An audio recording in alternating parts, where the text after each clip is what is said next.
छत्तीसगढ़ को मिलने वाला है अब एक अंतर्राष्ट्रीय पहचान। छत्तीसगढ़ में स्थित कांगेर घाटी राष्ट्रीय उद्यान का नाम अब होने को है यूनेस्को के विश्व धरोहर की सूची में शामिल।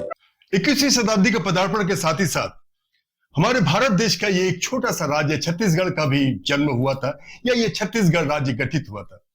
दोस्तों, जैसे कि आप जानते हैं, छत्तीसगढ़ पहले एक हमारे देश के विशाल राज्य मध्य प्रदेश का अंश हुआ करता था, और मध्य प्रदेश में प्राकृतिक हो या संस्कृत हो, एक से एक धरोहर है, और जिसके चलते ये जो छत्तीसगढ़ क्षेत्र है ये हमेशा उपेक्षित रहा। इसकी तरफ कोई ध्यान ही नहीं दिया जो यहाँ पर भी कोई प्राकृतिक धरोहर हो सकते हैं या सांस्कृतिक धरोहर हो सकते हैं। लेकिन जैसा ही एक नया राज्य बना तो जितने भी महकमे थे, सरकारी महकमे चाहे प्राइवेट महकमे, सब नए नए जगह खोजने लग गए, और वो जो जगह खोजे हुए थे पहले से उसे विकसित करने में लग गए। और इसी दौर में कांगेर वैली नेशनल पार्क अर्थात कांगेर घाटी राष्ट्रीय उद्यान सबसे ज्यादा उभर के आया। इसे सबसे ज्यादा सजाया गया, संवारा गया, और ये पर्यटकों को आकर्षित करने में सबसे सक्षम रहा। दोस्तों, मैं ये नहीं कहता जो छत्तीसगढ़ का कोई भी धरोहर पहले विकसित नहीं था, क्योंकि यहाँ के कुछ सांस्कृतिक धरोहर जैसे कि भौरमदेव के मंदिर, सिरपुर के मंदिर इत्यादि जो थे वो लोग परिचित थे इससे। लेकिन हमारे यहाँ के जो प्राकृतिक धरोहरें थी वो इतने ज्यादा विकसित नहीं थे।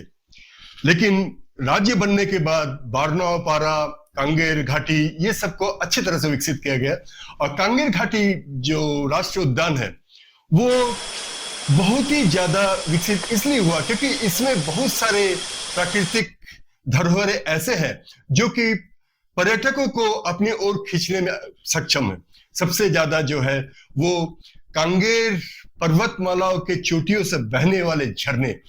या दोस्तों, कांगेर घाटी राष्ट्रीय उद्यान में एक से एक झरने हैं, जैसे कि कांगेर धारा जो कि इस राष्ट्रीय उद्यान के हृदय स्थल में ही मौजूद है, जैसे कि आप देख रहे हैं।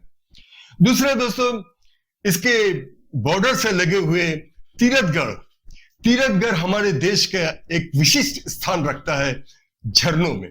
ये एक बहुत ही लाजवाब झरना है जो कि कांगेर घाटी राष्ट्रीय उद्यान के समीप ही है। इसके अलावा कांगेर घाटी में अर्थात कांगेर के जो पर्वतमाला है उनके कोक में एक से एक भूमिगत गुफाएं हैं। इनमें सबसे जो प्रचलित गुफा है उसका नाम है कुटुमसर गुफा। वैसे तो कुटुमसर गुफा को अंग्रेज जमाने में ही खोज लिया गया था, परंतु यह प्रचलित हुआ था बीते शताब्दी के 80 दशक के बाद, जब हम जैसे अनेकों शोधकर्ता इसमें शोध करने लगे और इससे अच्छे चीजें लोगों तक पहुंचाने लगे।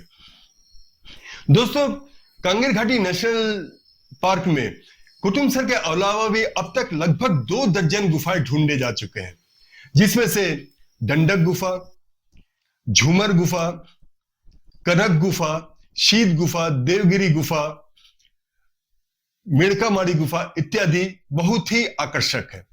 ये सब गुफाएं पर्यटकों को अपनी ओर आकर्षित करने में सक्षम है।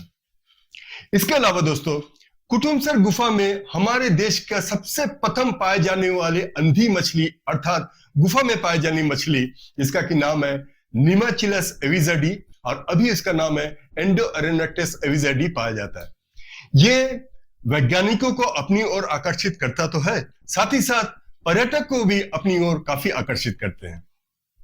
आगे दोस्तों, एक राष्ट्रीय उद्यान के बारे में हम बात करें और वहां पाए जाने वाले पशु पक्षी या पेड़ पौधे का जिक्र ना करें, ये कैसा हो सकता है।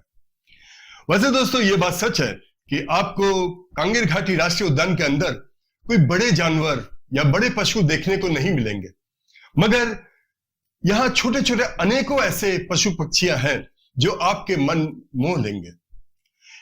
इस राष्ट्रीय उद्यान को हम एक तरह से पक्षी विहार भी कह सकते हैं। यहाँ तरह तरह के पक्षी के चहक आप सुन सकते हैं, देख सकते हैं, जैसे कि आप पीछे देख भी रहे हैं। दोस्तों, हमारे छत्तीसगढ़ राज्य के जो राज्य पक्षी है जिसका हम बस्तरी पहाड़ी मैना कहते हैं, ग्रासिला रिलिगियोसा, उसका भी निवास स्थान यही कांगेर घाटी राष्ट्रीय उद्यान है। एक झलक आप उसको देखिए।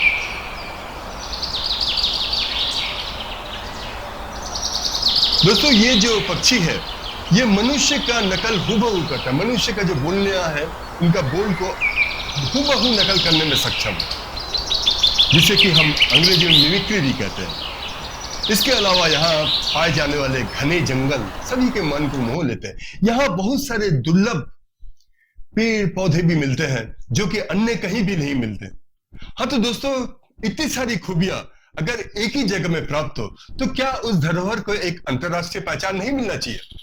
इसी सोच के साथ इस राष्ट्रीय उद्यान में अब तक जितने भी निदेशक आए थे अपने तरह से कुछ ना कुछ प्रयास किए थे ताकि इस राष्ट्रीय उद्यान को एक राष्ट्रीय या अंतरराष्ट्रीय ख्याति प्राप्त हो। और इसी कड़ी को आगे बढ़ाते हुए अभी कुछ साल पूर्व यानी 2023 में तत्कालीन वहां के निदेशक डायरेक्टर श्रीमान गणवीर धमशिल जी ने सुनियोजित ढंग से एक रूपरेखा तैयार की।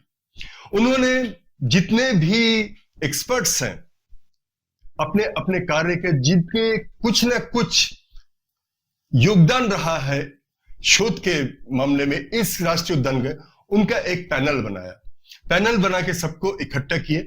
हम सभी गए थे, मैं गुफा विशेषज्ञ के रूप में वहां मौजूद था। फिर उन्होंने एक खांचा तैयार किया जो इसे कैसे पेश किया जाए।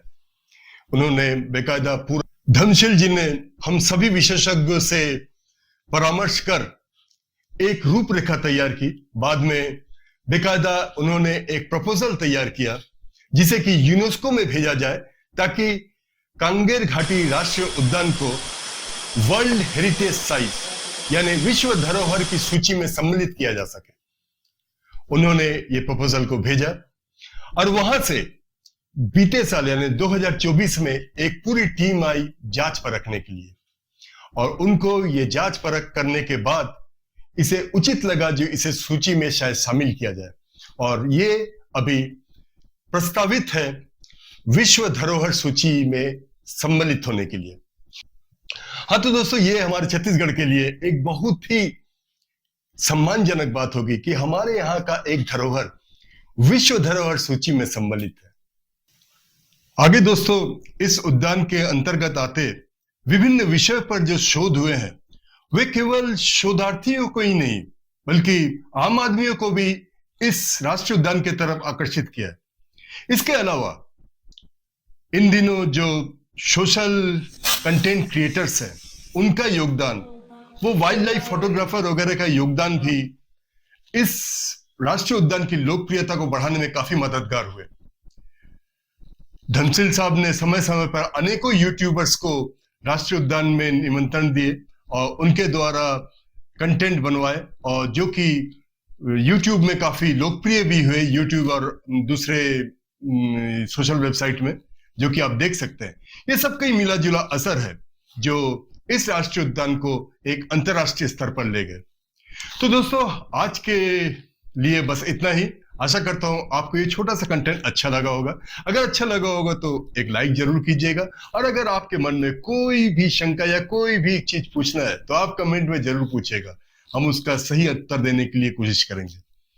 और अगर आपने अभी तक हमारे इस चैनल को सब्सक्राइब नहीं किया तो हमारा आपसे हाथ जोड़ के निवेदन है कि इसको सब्सक्राइब जरूर कर लीजिए, ताकि जब भी हम कभी ऐसे कंटेंट बनाए तो आप तक जरूर पहुंचे। नमस्कार।